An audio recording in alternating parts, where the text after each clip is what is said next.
عورت کے پیٹ سے جب بچہ پیدا ہوتا ہے تو تین چیزیں پیدا ہوتی ہیں، ایک بچہ، ایک شیطان، ایک فرشتہ۔ جب آدمی درود شریف پڑھتا ہے، وہ فرشتہ جو تمہارے ساتھ پیدا ہوا ہے، کیونکہ اللہ تعالیٰ فرماتا ہے کہ میرا ہم جلیس ہے درود شریف پڑھنے والا، میں اور میرے فرشتے درود بھیج رہے ہیں محمد صلی اللہ علیہ وسلم پر، اے ایمان والو مرد عورتوں تم بھی بھیجو۔ تو غوث ہو، قطب ہو، ابدال ہو، نبی ہو، کوئی عرش کے اوپر نہیں بیٹھتا سوائے محمد صلی اللہ علیہ وسلم کے، سب عرش کے نیچے رہتے ہیں۔ لیکن جو درود شریف پڑھنے والا ہے وہ عرش کے اوپر بیٹھنے والا ہے۔ عرش ہے، اس کے اوپر کرسی ہے، کرسی کے چاروں طرف جتنے بھی درود شریف پڑھنے والے ہیں، درود خوان ہیں، وہ اللہ کے ہم جلیس کہلاتے ہیں، وہ بیٹھ جاتے ہیں چاروں طرف، ان کی ایک جگہ بن جاتی ہے۔ تو تم تو نہیں جا سکتے، اگر تم روحانی ہو جاؤ، اگر تمہارا قلب جاگ جائے، تمہارا قلب روشن ہو جائے، تمہارے قلب کی آنکھ کھل جائے، تم بھی بیٹھ سکتے ہو، تمہارا فرشتہ بھی بیٹھے گا۔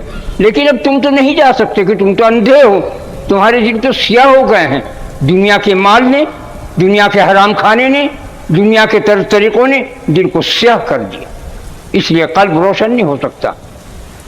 ہمارے مشائخ الزام گزر گئے ہیں، کتنا پرہیزگاری کرتے تھے، اتنا پرہیز کرتے تھے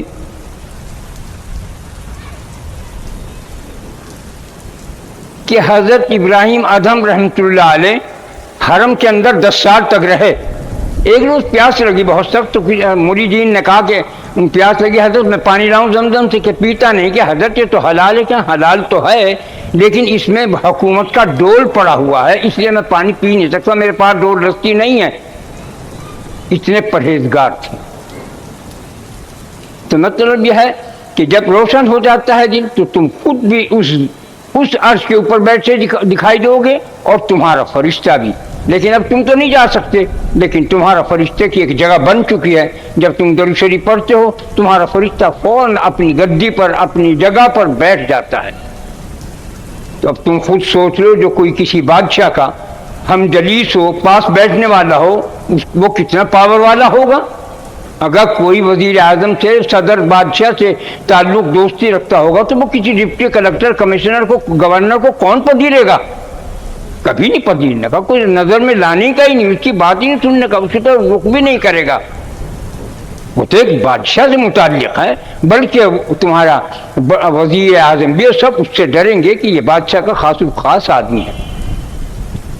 تو اصل چیز یہ کہ جو اللہ کے پاس بیٹھنے والا ہے وہ خدا کا ہم جلیس کہلاتا ہے۔ پھر نبی کریم صلی اللہ علیہ وسلم فرماتے ہیں جب کوئی درود شریف پڑھتا ہے، ایک فرشتہ جس کا نام سلسائل ہے، وہ فرشتہ پرچے پہ لکھ لیتا ہے درود شریف، اور وہ مجھے دے جاتا ہے، وہ میرے پاس رکھا ہے۔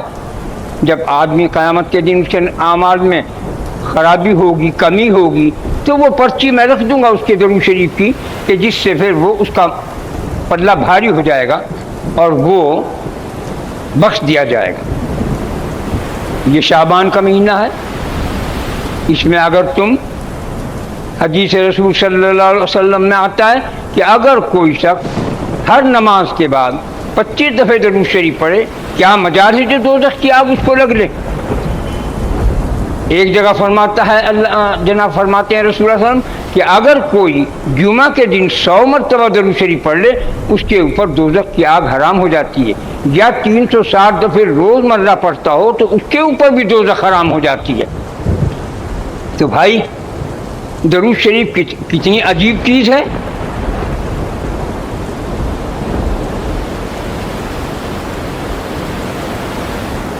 نبی کریم صلی اللہ علیہ وسلم فرماتے ہیں کہ جنت مشتاق ہے اسے دیکھنے کے لیے، اسے اپنے اندر داخل کرنے کے لیے 5 آدمی۔ وہ کون ہیں؟ حافظ قرآن، قرآن پڑھنے والا، یا حافظ قرآن، ننگوں کو کپڑا پہنانے والا، بھوکوں کو روٹی کھلانے والا، اور درود شریف پڑھنے والا۔ اس کی جنت دیکھنے کی، ملاقات کی، اپنے اندر داخل کرنے کی مشتاق ہے، بے تاب ہے۔ تو درود شریف کتنا ضروری ہوا. نبی کریم صلی اللہ علیہ وسلم فرماتے ہیں جب میں معراج میں گیا تو میں نے دیکھا کہ پتا پتا ڈالی ڈالی پر درود شریف لکھا ہوا ہے. ہر کوئی فرشتہ درود اس کی زبان پر جاری ہے. آپ کو معلوم ہونا چاہیے اس دنیا کے اندر ایک آدمی اور جن ایسا ہے کہ جو ذکر نہیں کرتا یا درود میں کوتاہی کرتا ہے، ورنہ آپ کے جانور بھی درود پڑھتے ہیں. سمندر سے بھی درود کی آواز آتی ہے، زمین بھی درود شریف پڑھتی ہے، ساتوں آسمان بھی درود شریف پڑھتے ہیں، جنت کا کونا کونا ذرہ ذرہ میں سے درود کی آواز آتی ہے. عجیب قسم کی عجیب سما بندھا ہوا ہے. جب دنیا کو خدا نے پیدا کیا اس کے ساتھ ایک آواز بھی پیدا کی، سازدار سوزدار. اگر وہ جب کوئی آدمی ذکر شغل کرتا ہے اللہ اللہ اللہ کی ذکر سے اپنے دل کو روشن کرتا ہے اور اس کا دل جاگ جاتا ہے تو اس کو وہ آواز سنائی دینے لگتی ہے. اتنا بہترین ساز ہے وہ کہ یہ تمہاری دنیا کے ساز اس کے سامنے ایسے ہیں جیسا کوئی اچھے گانے والے کے سامنے گدھا بول رہا ہو. اتنی بہترین ساز ہے. جب سے یہ دنیا ہے جب اسے وہ آواز بھی ہے، ساز ہے، مگر اسے وہی سنے گا جس کا قلب روشن ہو جائے گا. آدمی کا جب دل جاگتا ہے تو انگڑائی لیتا ہے. جس طرح تم صبح کو سونے کے بعد اٹھتے ہو اور انگڑائی لیتے ہو، اپنی جان کو توڑتے ہو، اپنی باہوں کو مروڑتے ہو، اس طرح سے جب جاگتا ہے دل تو آسمان انگڑائی لیتا ہے. اس کی انگڑائی ساتھ تو آسمان کی انگڑائی یہ آدمی سنتا ہے. یہ دل جس کا جاگتا ہے سنتا ہے، پھر دل سوتا نہیں. آنکھ سوتی ہے، دل نہیں سوتا. بس جب اس کا دل جاگ جاتا ہے، روشن ہو جاتا ہے، خدا اپنی مٹھی میں لے لیتا ہے. پھر کہتا ہے، پھر وہ ڈھونڈتا ہے، اللہ میرا دل تھا نہ جانے کہاں چلا گیا. کہ تجھے دل سے کیا واسطہ، تو اپنے کام میں لگا رہا، دل میرے پاس ہے، میری مٹھی میں ہے. تو بھائی درود شریف کی کثرت کرو. درود کے بغیر نہ ہماری زندگی ہے، نہ ہماری موت ہے، نہ ہماری جنت ہے، نہ دوزخ ہے. دوزخ میں بھی نہیں. ایک ایسا دوزخ کے اندر مقام ہے جو بھول گیا درود شریف کو، وہ بھول گیا جنت کے راستے کو. یوں کہیں جو بھول گیا اپنے شیخ پیر کو، وہ بھول گیا خدا رسول کے راستے کو. نبی کریم صلی اللہ علیہ وسلم کیا فرماتے ہیں؟ پیر کی تابعداری اللہ اور رسول کی تابعداری ہے. میں یہ کہتا ہوں، مجھے بڑی سوچ آتی تھی پہلے کہ اے میرے رب، تو نے کتنا اعتماد کیا اس مرشد کے اوپر، اس شیخ کے اوپر کہ شیخ کی تابعداری، حضور صلی اللہ علیہ وسلم فرماتے ہیں کہ شیخ کی تابعداری اللہ اور رسول کی تابعداری ہے.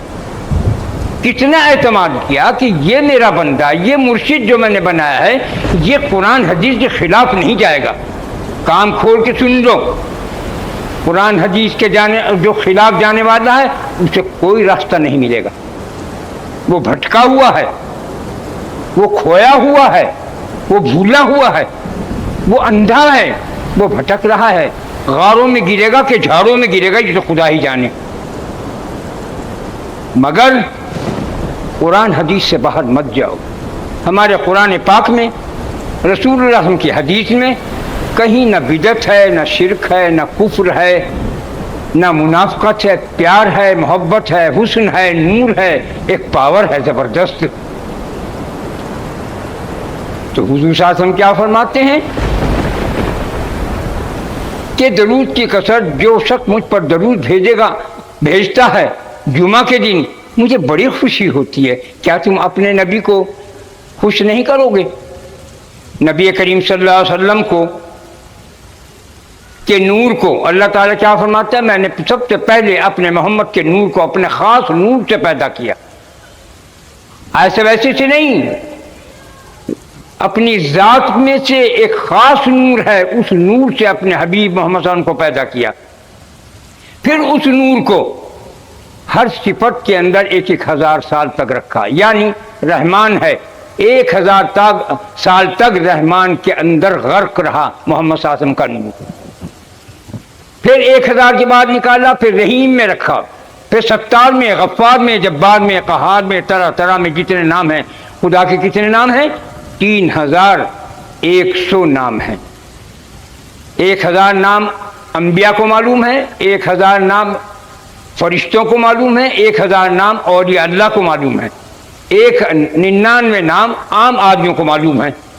اسم اعظم اس کو معلوم ہے جو نبیوں اور ولیوں اور فرشتوں کے راز سے واقف ہو چکا ہو.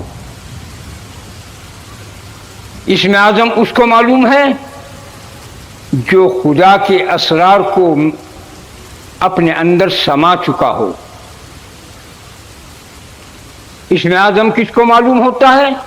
جو خدا میں فنا ہو جاتا ہے، جس کو ہم کیا کہتے ہیں؟ فنا فی اللہ. فنا فی اللہ کس کو کہتے ہیں؟ جیسے تم اپنا کوئی پیالہ، کوئی لوٹا، اپنا کوئی گھڑا برتن لے جا کے تم سمندر کے اندر ڈال دو گے، وہ فنا ہو جائے گا. اب وہ سمندر کہلائے گا، لوٹے کا پانی نہیں، گھڑے کا پانی نہیں، وہ سمندر ہو گیا. پھر اسے باقی کرنا چاہتا ہے تو پھر وہ لوٹے میں اسے ڈال دیتا ہے، وہ پانی ہے. تو اس کو فنا فی اللہ کہتے ہیں. تو جب فنا فی اللہ ہو جاتا ہے، اس میں اعظم سے اللہ کے 3100 ناموں سے واقف ہو جاتا ہے. تو اللہ تعالیٰ نے اپنے حبیب کے نور کو ہر اسم کے اندر اپنے صفاتی، یہ صفاتی نام اللہ تعالیٰ کی صفاتی نام ہے. اللہ رحمان ہے، اللہ کریم ہے، اللہ غفار ہے، اللہ جبار ہے، اللہ قہار ہے، اللہ حفیظ ہے. جتنے اس کے نام ہیں ان ایک نام میں 1000 سال تک غرق رکھا. پھر جب پورے نام ہو گئے 3100، پھر اسم اعظم کے اندر یعنی اسم ذات کے اندر، اللہ اسم ذات ہے. عربی کے اندر اسم ذات اللہ، سنسکرت میں اوم، انگریزی میں گاڈ. یہ اسم ذات ہے، خدا کی ذات کا نام ہے. تو پھر خدا نے جتنے برس ان ناموں اپنی ذات صفات کے نام میں، صفاتی نام کے اندر 1000 برس رکھا، اتنے ہی برس اپنی ذات کے نام میں اس کو غرق رکھا. پھر اس کو جب یہ پورے ہو گئے، پھر اس نور کو سامنے کھڑ کے کہا اے حبیب مانگ، کیا مانگتا ہے؟ تو آپ نے کیا جواب دیا؟ اے میرے رب میں اپنی امت کے لیے شفاعت مانگتا ہوں. تو خدا تعالیٰ جھوم گیا، اس کا عرش بھی ہلنے لگا، کہا اے میرے حبیب، اے میرے پیارے، تو نے کیسی پیاری چیز مانگی، کمال کر دیا، تو نے تو بہت ہی پیاری چیز مانگی. جھوم لگا. آپ نے فرمایا میرے دل میں وہ خوشی محسوس ہوئی اور میں آج تک اس خوشی کو محسوس کرتا ہوں. یہ تو شروعات ہوئی آپ کی. اب آپ کا جب وصال ہوتا ہے بظاہر، تو آپ کو جب لحد میں رکھا، ابو بکر عمر نے جو کان لگا کر سنا تو ہونٹوں میں حرکت تھی، ارحم امتی ارحم امتی، اے اللہ میری امت پر رحم کر. شروع میں بھی امت کو یاد کیا، موت کے وقت بھی یاد کیا، پوری زندگی جتنی اپنی گزاری ہے وہ امت کے خیر خوبیوں میں گزاری. کیا ہم نمک حرام بن جائیں؟ جبھی تو اللہ تعالیٰ فرماتا ہے یہ انسان نمک حرام ہے، یہ بے مروت ہے، یہ وعدہ خلاف ہے، یہ قصوروار ہے، یہ رحمان کی روٹی کھاتا ہے اور تابعداری شیطان کی کرتا ہے. تو اس لیے ہمارے اوپر کتنا زبردست احسان ہے نبی کریم صلی اللہ علیہ وسلم کا اور اللہ رب العزت کا. اللہ رب العزت نے محمد صلی اللہ علیہ وسلم کو بھیج کر ہم پر اتنا بڑا احسان فرمایا ہے کہ کوئی حد نہیں. موسیٰ علیہ السلام سے اللہ نے فرمایا اے موسیٰ اگر تو یہ چاہتا ہے کہ تو میرے جسم سے، نظر سے، بدن سے، سانسوں سے، دل کی دھڑکنوں سے زیادہ قریب ہو جاؤں تو تو میرے محمد پر درود بھیجا کر. بہت موسیٰ علیہ السلام کو اللہ تعالیٰ خود فرما رہا ہے. اب اس سے تم اندازہ کرو. تو کہا اے رب تو مجھے محمد کی امت میں کر دے. کہا ایسا نہیں ہو سکتا، یہ تو خصوصیت اسی کے لیے. تو جو اپنے موسیٰ علیہ السلام کو نہیں فرماتا ہے کہ تم اگر میرے قریب ہو تو تم درود پڑھو. کسی چیز کو اتنا اللہ نے نہیں فرمایا جتنا درود شریف کے متعلق ہے. جگہ جگہ درود شریف کی. اب میں سناتا ہوں ایک بات.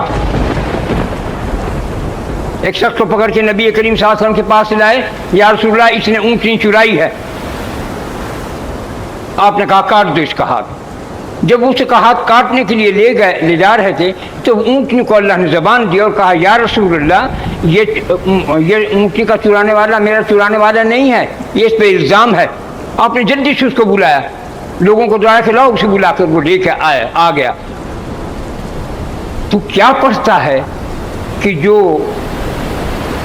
ایک زبان ایک جانور نے تیری گواہی دی جو بے زبان کہلاتا ہے، اس میں قوت گویائی نہیں، بولنے کی طاقت نہیں، لیکن وہ بولا فصاحت اور بلاغت کے ساتھ عربی. انہوں نے کہا یا رسول اللہ میں درود شریف بہت پڑھتا ہوں، فرمایا کہ نجات ہوئی تیری، جیسی دنیا میں تیری نجات ہوئی ایسی تیری آخرت میں بھی نجات ہوگی. درود پڑھو، جہاں تک ممکن ہو درود کو بالکل نہ چھوڑو.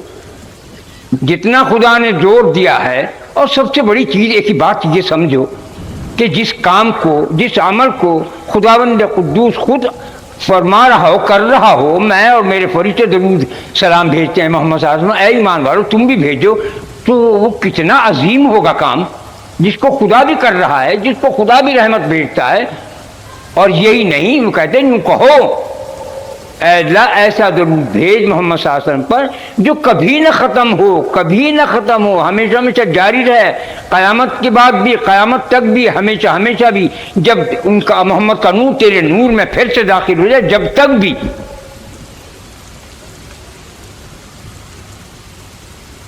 جتنا بھی آدمی ذکر کرے شغل کرے اس میں اتنی جلدی کامیاب نہیں ہوتا. تم درود شریف کی کثرت کرنا شروع کر دو، یہ دل جو ہے آئینہ ہو جائے گا. پھر تم اس دل کے اندر کھلی آنکھوں کو دن دہاڑے اپنے محمد صلی اللہ علیہ وسلم کا دیدار کیا کرو. یہ میں غلط نہیں کہتا ہوں، آپ کا فرمان ہے. جب تو کثرت سے تو آج خواب میں دیکھ رہا ہے مجھ کو، اگر تو اس سے زیادہ درود شریف کی کثرت کرے گا تو اپنے سینے میں اپنے دل میں مجھے جب چاہے دیکھ لیا کرے گا، یعنی آئینہ ہو جائے گا. اپنے دل کو آئینہ کرو درود کی کثرت. اور ذکر میں وقت لگے گا. بڑے بڑے مشائخ نے الا اللہ الا اللہ اللہ اللہ اللہ کی رٹیں لگائیں، کبھی کہ کبھی جا کے ان کے دل روشن ہوئے.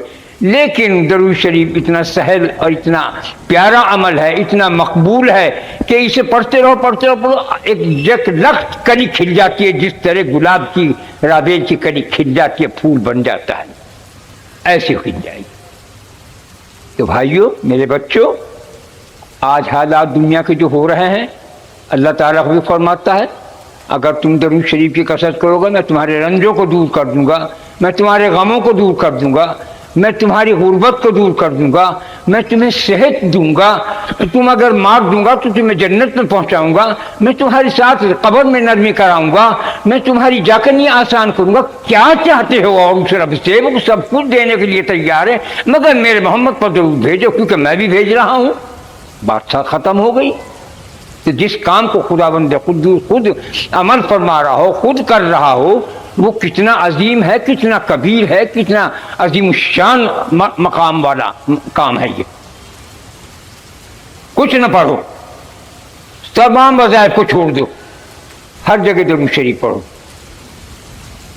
حضرت شبلی علیہ الرحمہ ایک روز طواف کر رہے تھے.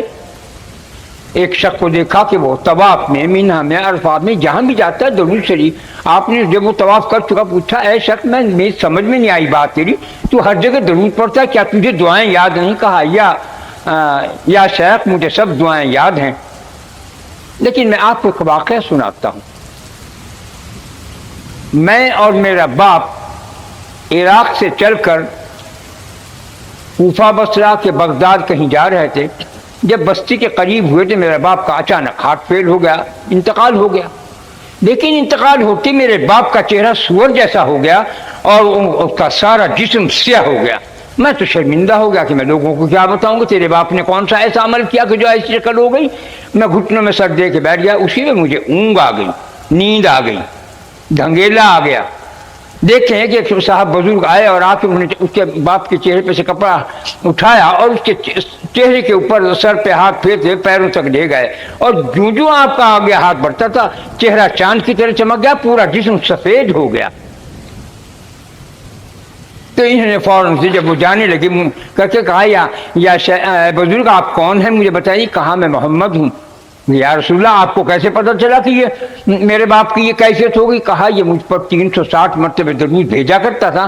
آج جب وہ فرشتہ سلسائل جب پہنچا تو وہ درود نہیں لایا. میں نے پوچھا تو اس کا درود نہیں لے کر آیا. میں نے کہا یا رسول اللہ وہ آپ دنیا سے گزر گیا ہے اور اس کی شکل ایسی ہو گئی, ایسا رنگ ہو گیا. تو میں فوراً کھڑا ہو گیا اور آیا اور تیرے باپ کے ساتھ یہ عمل کیا. فوراً اس کی آنکھ کھل گئی. آنکھ جو کھل کے سب سے پہلے گھبرا کے یہ دیکھا کہ دیکھوں باپ کو. دیکھا تو 14ویں رات کے چاند کے معنی اس کا چہرہ دمک رہا ہے. خوشی سے پھولا نہ سمایا. کیا دیکھتا ہے کہ تھوڑی دیر گزری کہ بستی کے لوگ آ رہے اور انہوں نے کہا بھائی کون سا ہے وہ جنازہ جس کی ہم کو بشارت دی گئی ہے؟ کہا کیا بشارت دی؟ کہا کہ جو شخص اس کے جنازے میں شریک ہو, اس کے کفنانے میں شریک ہو, اس کے دفنانے میں شریک ہو, اس پر جنت واجب ہے. مہر لگ گئی. تو آتے اس کے باپ کا چہرہ کھول کر دیتے تھے, سبحان اللہ کہتے تھے, پیشانی کو بوسہ دیتے تھے. 360 زیادہ نہیں. اللہ تعالیٰ فرماتا ہے, رسول اللہ صلی اللہ علیہ وسلم نے بھی فرمایا, اگر آسمان سے آگ برسے تو زمین سے کوئی بلا نکلے تو 2 آدمی بچیں گے, یا نماز پڑھنے والا یا درود شریف پڑھنے والا. خدا نے میں یہ تو میں بہت دنوں سے بیان کر رہا ہوں, 80 87 88 سے کہہ رہا ہوں. جب بھی پاکستان آیا کرتا تھا انڈیا سے تو میں کہتا تھا اب تو میں کٹر پاکستانی ہوں. جب میں جب کہا کرتا لوگوں آسمان سے آگ برسے اور زمین سے بلا نکلے کہ 2 ہی آدمی بچیں گے. خدا نے وہ آگ بھی آسمان سے برسا کے دکھا دی پچھلے ہفتے. آج کی بات کان کھول کے سن لو. اس کے بعد اس سے زیادہ خطرناک بات آنے والی ہے. جو آسمان سے آگ برسی ایک اور چیز بھی برسنے والی, زمین سے بھی ایک چیز اگلنے والی ہے. زمین سے آگ نہیں نکلتی, وہ آتش فشاں نہیں پھٹتا, دھواں نہیں نکلتا. وہ جہاں سے چاہے وہ خدا کی قدرت ہے, جہاں سے چاہے وہ آگ نکال دے, یہ پانی نکال دے, کیا آدمی کو دھسا دے, کیا آدمی کو غرق کر دے, اسے سب آسان ہے. جیسا کہ قرآن پاک میں فرماتا ہے, یہ لوگ جب کسی بھنور میں پھنس جاتے ہیں تو بڑے لمبے ہاتھ کو صافہ کو دعا کہ اللہ بچا بچا. جب ہم ان کو بچا لیتے ہیں پھر یہ اتر جاتے ہیں خشکی میں جہاز میں سے, پھر یہ بھول جاتے ہیں کہ ان کا کوئی خدا بھی تھا. حالانکہ یہ نہیں جانتے کہ میں پھر سے تمہیں کشتی میں بٹھا کر غرق کر سکتا ہوں, اور تم جہاں کھڑے ہو تمہیں وہاں دفنا, تمہیں دھسانا بھی جانتا ہوں. یہ کیسے نااہل لوگ ہیں. تو حقیقت کی بات ہے کہ درود شریف کی برکتیں دنیا میں بھی آخرت میں بھی, رنج میں غم میں. کسی کا کوئی دشمن ہو درود شریف پڑھے, خدا اس کی حفاظت فرمائے گا, خدا اس پر رحم کرے گا. خدا کا درود شریف جو ہے یہ ایک ایسا عمل ہے, ایسی چیز ہے جیسا کوئی لوہے کے قلعے میں بیٹھ جائے. درود شریف ایسا حصار ہے, ایسا دائرہ ہے, ایسا گھیرا ہے, ایسی عمارت ہے, قلعے سے بھی زیادہ مضبوط, قلعے سے بھی پہاڑ لوہے کا قلعہ ہو اس سے بھی زیادہ محفوظ ہے درود شریف. اگر تم نماز میں دیر کرتے ہو, نہیں پڑھ سکتے, کوشش کر کے پڑھو, کیونکہ اللہ کو سب سے زیادہ عبادت میں نماز پسند ہے. کیونکہ آدم جب پہلے اترے ہیں آسمان سے, عصر مغرب کے درمیان آئے تھے, جب رات ہو گئی بہت گھبرائے, سائلات بیتاب رہے. تو رات کبھی دیکھی نہیں تھی جنت میں, رات دن کا کیا سوال, ہر وقت نور کھلا رہتا تھا. جب صبح کا وقت ہوا تو جبرائیل آیا کہ اٹھو وضو کرو, ایسے انہوں نے وضو کی, کہا اب نور کھلنے والا ہے, 2 رکعت شکرانے کی پڑھنا. تو 2 رکعت فرض جو ہیں یہ حضرت آدم تو سب سے پہلے دنیا میں آ کے صبح ہوتے پہلے 2 رکعت پڑھنا پڑتے ہیں. تو اس لیے نماز اللہ کو بہت پسند ہے. اور درود, اور تمہاری نماز بغیر درود کے بھی نہیں,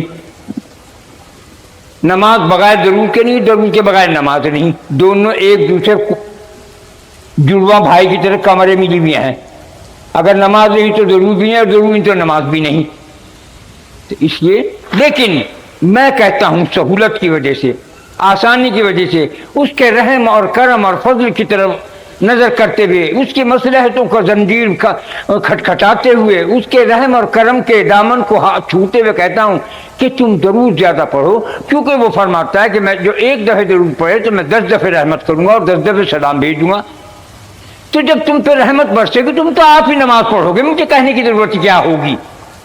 تو اسی لیے تم درود شریف پڑھو کہ تمہیں توفیق کو نماز کی بھی دے گا، روزے کی بھی دے گا، نیک اعمال کی بھی دے گا، سچ بولنے کی بھی دے گا، گناہوں سے بچنے کی بھی دے گا۔ اور بھائی یہ دنیا جو ہے یہ چند روزہ ہے۔ نوح علیہ السلام کی 950 برس کی عمر ہوئی۔ جبرائیل علیہ السلام نے پوچھا کہ آپ نے دنیا میں کتنا وقت گزارا؟ کہ 950 سال۔ کرنے کی کیسا پایا کہ اس دروازے سے داخل ہوا، اس دروازے سے نکل گیا۔ اس نے کہا 950 برس گزرے، کیا ہم ہوں گے؟ اللہ کا 1 گھنٹہ دنیا کے 100 سال۔ آج رسول اللہ صلی اللہ علیہ وسلم کو دنیا سے تشریف لے جائے ہوئے بظاہر، حالانکہ میں بظاہر کیوں کہہ رہا، کوئی چیز ایسی نہیں جس میں محمد صلی اللہ علیہ وسلم نہ سمائے ہوئے ہوں۔ جہاں خدا ہے وہیں محمد ہے، جہاں محمد ہے وہیں خدا ہے۔ کیوں؟ خدا نے خود ہی فرما دیا کہ میں نے اپنے خاص نور سے محمد کا نور پیدا کیا، بات ختم ہو گئی۔ اگر میں یوں کہنے لگوں علماء تو میری گردن کاٹ دیں گے، پھانسی اٹھے ٹنگیا، پھانسی پر لٹکا رہی ہوں مجھے۔ اللہ کون ہے اور رسول اللہ کون ہے؟ اللہ کا نور محمد، محمد اللہ کا نور، بات کیا باقی رہی؟ شرک کہاں ہے اس میں؟ بظاہر ہے، کیونکہ کام لینا تھا، کیونکہ قرآن اتارنا تھا، کیونکہ احکامات جاری کرنے تھے، کیونکہ دنیا کی کرشمات دکھانے تھے خدا بند قدوس کو، کیونکہ اللہ سے بڑھ کر کوئی تماشا ہی نہیں ہے، اللہ سے بڑھ کر کوئی تماشا دیکھنے والا نہیں ہے۔ جس طرح تم سنیما دیکھتے ہو، جس طرح تم جا کے کھیل کھلاڑیاں دیکھتے ہو، خدا تمہارا تماشا دیکھ رہا ہے۔ کوئی مر رہا، کوئی گد رہا، کسی کا بیاہ ہے، کسی کی شادی ہے، کوئی دھس رہا، کوئی پہاڑ کے نیچے دب رہا، کوئی کچھ دیکھ رہا ہے۔ اب وہ دیکھتا ہے کون مجھے پکارتا ہے، کون کسی کو پکارتا ہے، ساری چیزیں۔ تو اس لیے درود محمد صلی اللہ علیہ وسلم در و دیوار میں، آسمانوں میں، زمینوں میں، چاند میں، سورج ستاروں میں، جنت میں، دوزخ میں، ہر جگہ آپ کے تصرفات موجود ہیں۔ اللہ کا قہر، رسول اللہ کا قہر، دوزخ، اللہ کی رحمت، اللہ کی نعمت، جنت، رسول اللہ کی بھی نعمت جنت۔ ایک بات کہتا ہوں، اگر میں یہاں سے یوں بٹن دباؤں یا بٹن دبا دیا تو مجھے امریکہ کی آواز آ رہی ہے، امریکہ کے گانے کی آواز بھی آ رہی ہے، بولنے کی بھی آواز آ رہی۔ میں نے بٹن دبا دیا، مکہ معظمہ میں طواف بھی دیکھ رہا ہے، حج بھی دیکھ رہا ہے، حج کے تم دیکھتے ہو ہر سال حج ہوتا ہے، بٹن دبایا، کھلی آنکھوں جیتے جاگتے حج دیکھ رہے۔ کیا رسول اللہ کو نہیں خبر؟ کیا نبی کریم صلی اللہ علیہ وسلم کو کچھ خبر نہیں ہے؟ سب کچھ خبر ہے۔ اگر تم یوں کہتے ہو تمہاری سائنسدان اتنی عقل مندی کا کام کرتی ہے، اور رسول اللہ صلی اللہ علیہ وسلم کو کیا ہے؟ 1000 عقل پیدا کی خداوند قدوس نے، 999 عقل رسول اللہ کو عطا کی، ایک عقل ہے جو پوری دنیا میں تقسیم کی، جس میں تمہارے سائنسدان بھی ہیں، یہ ایٹم بم ہیں، یہ گولے ہیں، یہ ریل، یہ پنکھا، یہ بجلی، یہ کیا ہے؟ ایک عقل کا، اور رسول اللہ کو 999 عقل کی۔ تو کیا رسول اللہ کو پتہ نہیں؟ یہ ایک بٹن دبا دو تو تم امریکہ اور فرانس اور مکہ اور مدینہ سب کو دیکھ لو، اور رسول اللہ کو کچھ خبر ہی نہ ہو، تو تمہارا ایمان نہیں ہے۔ اپنے ایمان کو تازہ کرو، توبہ استغفار کرو۔ حضور صلی اللہ علیہ وسلم کس چیز میں اللہ نے رسول اللہ کو نہیں رکھا؟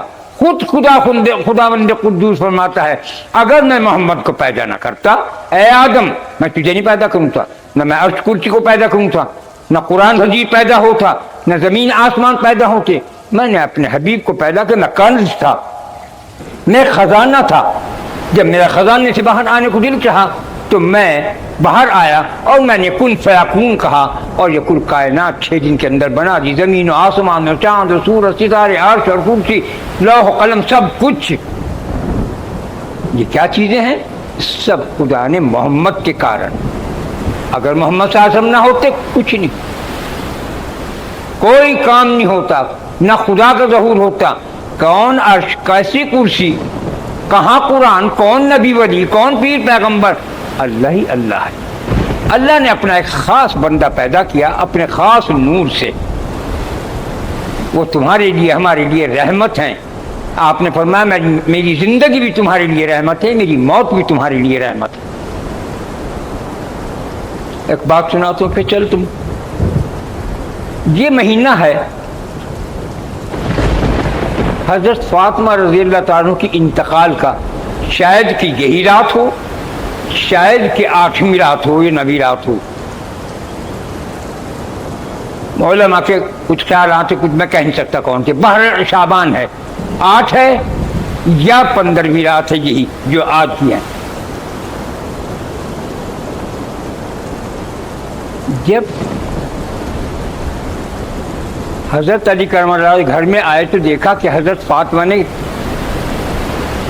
مٹی تیل روغن ملا کے بھی رکھ رکھا ہے، آٹا خمیر کرنے کے لیے دھوپ میں رکھ دیا، آگ جلا رکھی۔ ان کا ہے جنت خاتون جنت تو نہیں یہ دنیا کیا بخیر پھیلا رکھا۔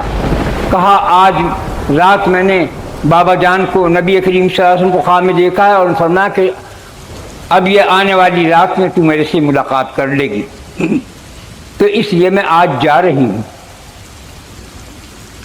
تو آپ رونے لگے حضرت علی کرم اللہ وجہ۔ پھر انہوں نے کہا بچوں سے اپنے حسن حسین علیہ السلام سے کہ جاؤ بابا جان کی قبر پہ جاؤ اور میرے لیے مغفرت کی دعا کرو۔ وہ وہاں چلے گئے، دیوار بند کر لیے میاں بیوی نے۔ حضرت فاطمہ نے کہا کہ میں نے یہ بنا لیا کہ میں جاؤں گی، مرنے والی ہوں، میرے پیچھے میرے بچوں کو کون کھلائے پلائے گا، تم تعزیت میں لگ جاؤ گے۔ انہیں دیکھو نہلانا دھلا، میں تمہیں نصیحت کرتی ہوں، انہیں نہلانا دھونا، ان کے کپڑے بدلنا، ان کو ستانا مت، ان کو برا بھلا نہ کہنا، ان کی خیر کرنا، ان کے ناز اٹھانا، ان کا کوئی نہیں ہے۔ یہ سب نصیحت کر کے کہا، پھر یہ بات کر کے تو حضرت علی نے کہا کہ نہیں ایسا نہیں۔ پھر حضرت فاطمہ نے، اب میں ان لوگوں کو کہتا ہوں، ان بیویوں کو کہتا ہوں جو خاوندوں سے نافرمانیاں کرتی ہیں، اور اسے بھی بتاؤں گا کہ جو خاوند بیویوں پر ظلم کرتے ہیں وہ بھی بتاؤں گا میں۔ حضرت فاطمہ نے اپنے گلے میں دوپٹہ ڈال کے اور پکڑ کے حضرت علی کے قدموں میں گر گئے کہ میں تم سے معافی چاہتی ہوں، میں تمہاری کوئی خدمت نہ کر سکوں، مجھ سے کوئی قصور ہوا ہو، کسی طرح ہوا ہو تو مجھے معاف کر دیں۔ اور رونے لگی تو حضرت علی نے نعرہ مارا اور بے ہوش ہو گئے۔ اس کے بعد آپ اٹھے، پھر ہوش آیا، پھر کہا فاطمہ مجھ کو تم رنج نہ دے۔ انہوں نے کہا کہاں میں دے رہی ہوں۔ انہوں نے کہا اچھا میں ایسا ہی کروں گا جیسے تم نے نصیحت کیا، اور دیکھو مجھے دفنا دیجو، مجھے تم نہلانا، دفنا دیجو، تینوں، دونوں بیٹے اور تم، چوتھا کوئی نہ ہو، مجھے کبھی دنیا میں کسی مرد نے نہیں دیکھا۔ حضرت فاطمہ فرما رہی ہے آج عورتیں ننگی ہو گئیں، آج ان کا انجام کیا ہوگا۔ میں تو اپنی والیوں کو بھی کہتا ہوں، غیر عورتیں آتی ان کو بھی کہتا ہوں، نصیحت سب کو کرتا ہوں۔ کوئی میری والیاں کوئی سونے کا تاج نہیں کہ تمہاری والی کوئی حقیر ذلیل نہیں، سب عورت عورت ہے۔ عورتوں کو یوں فرمایا، کتنی زبردست بات کی ہے حضرت محمد صلی اللہ علیہ وسلم نے پوچھا تھا اے فاطمہ عورت کی سب سے بڑی خوبی کیا ہے کہ جو کوئی اس کو مرد دیکھے نہ وہ کسی غیر مرد کو دکھائے، تو سینے سے لگا دے کہ ہے نہ تو لخت جگر محمد۔ اب انہوں نے کہا کہ تم مجھے دفنانا، تنہا تینوں باپ بیٹے لے جائیو، اور میرے یہ جو گہوارہ بناتے ہیں عورتوں کے اوپر، کھجور کی شاخیں 3 لگا دیو، اس پہ کپڑا ڈالیو کہ میرا کوئی قدر نہ دیکھ سکے۔ میں نے کبھی دنیا میں مردوں کو نہیں غیر مردوں کو دکھایا، اور نہ میں مرنے کے بعد دکھانا چاہتی ہوں، اور نہ میری قبر بتانا تم کسی کو، میری قبر بھی کوئی نہ دیکھے، میں اتنی پردہ کو پسند کرتی ہوں۔ تو ایسا ہی ہوا، صبح کو شکوے شکایت ہو گئے۔ ابو بکر عمر عثمان علی رضی اللہ عنہ سب نے فرمایا کہ تم نے خبر نہیں کی۔ نے کہا فاطمہ کی وصیت تھی کہ چلو قبر ہی دکھا دو۔ جا کے دیکھا تو 6 قبریں بن گئی تھی۔ انہوں نے کہا کیا بتاؤں کون سی قبر ہے، ایک سی قبریں ساری، جو قبر کا بھی پردہ کر دیا۔ تو ان کے شکوے شکایت جب ڈوب گئے، انہوں نے کہا اے فاطمہ میں تجھے کیا پہنچایا کروں ثواب۔ آپ نے کہا ایک اور تھے ابو القاسم انہوں نے بھی یہی فرمائی بات کہ جو کوئی مجھے ثواب پہنچانے سے کان یاد کر لیو اپنی زبان میں، اے عورتوں اے مردوں، جو پڑھنا چاہے، جو جنت واجب پڑھنا چاہے اسے اختیار ہے، تم جانو تمہارا کام۔ کہنے والا کوئی، بتانے والے نے کوئی کسر نہیں رکھی اور میں کہہ رہا ہوں وہ اس کی کوئی کسر نہ رکھوں گا۔ آپ نے فرمایا 8 رکعت کی نیت باندھو 4 قعد کے ساتھ، التحیات 2 رکعت کی نفل باندھو، التحیات پڑھ کے پھر کھڑے ہو جاؤ، پھر 2 رکعت پڑھو، پھر التحیات پڑھ کے پھر کھڑے ہو جاؤ، پھر 2 رکعت پڑھ کے التحیات پڑھ کے پھر کھڑے ہو جاؤ، 4 دفعے التحیات اشہد اللہ کہہ کے کھڑے ہو جاؤ۔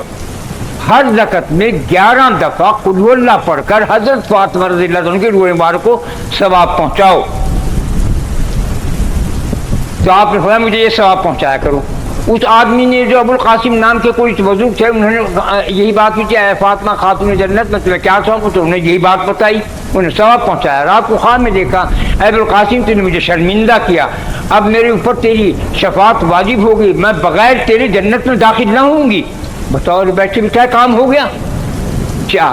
8 رکعت 4 قعد کے ساتھ، 2 رکعت پڑھو، التحیات پڑھو، پھر کھڑے ہو جاؤ، پھر 2 رکعت پڑھو، التحیات پڑھو، پھر کھڑے ہو جاؤ، پھر 2 رکعت پڑھو، پھر التحیات پڑھو، پھر کھڑے ہو جاؤ، پھر 4تھی دفعہ التحیات پڑھو، کھڑے ہو جاؤ اور سلام پھیر دو۔ اس کا ثواب، اے اللہ یہ جو نماز ہم نے پڑھی ہے اس کا اجر ثواب جو ہم کو ملا ہے وہ حضرت فاطمہ رضی اللہ عنہ کی روح مبارک کو ثواب پہنچ جائے۔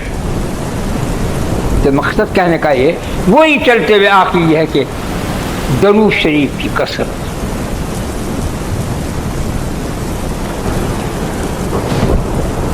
اب مقصد کہنے کا یہ ہے کہ یہ رات کچھ پتہ نہیں، پر کو ہم ہوں گے، کون نہیں ہوگا، کون نہیں ہوگا، کوئی نہیں جانتا۔ نبی کریم صلی اللہ علیہ وسلم کی اس بات پر دھیان رکھو کہ آپ نے فرمایا کہ آپ کی وضو ٹوٹ گئی تھی تو آپ نے تیمم کیا۔ ان کا یا رسول اللہ پانی تو وہ سامنے رکھا کہ اگر میں وہاں سے یہاں تک جانے تک، یہاں سے وہاں تک جانے تک مر گیا تو۔ اس لیے میں کہتا ہوں مومن بغیر وضو کے نہیں رہا کرتا۔ مومن کی وضو جہاں ٹوٹ گئی فٹ وضو کر لیتا۔ مسلمان مومن با وضو رہتا ہے، مجبوری کی حالت میں وضو توڑتا ہے ورنہ تو با وضو رہتا ہے۔ جو وضو کی حالت میں مرتا ہے شہادت میں نام لکھا جاتا ہے، جو شعبان کے مہینے میں مرتا ہے شہیدوں میں لکھا جاتا ہے، جو درود شریف کثرت سے پڑھنے میں مرتا ہے وہ بھی شہیدوں میں لکھا جاتا ہے۔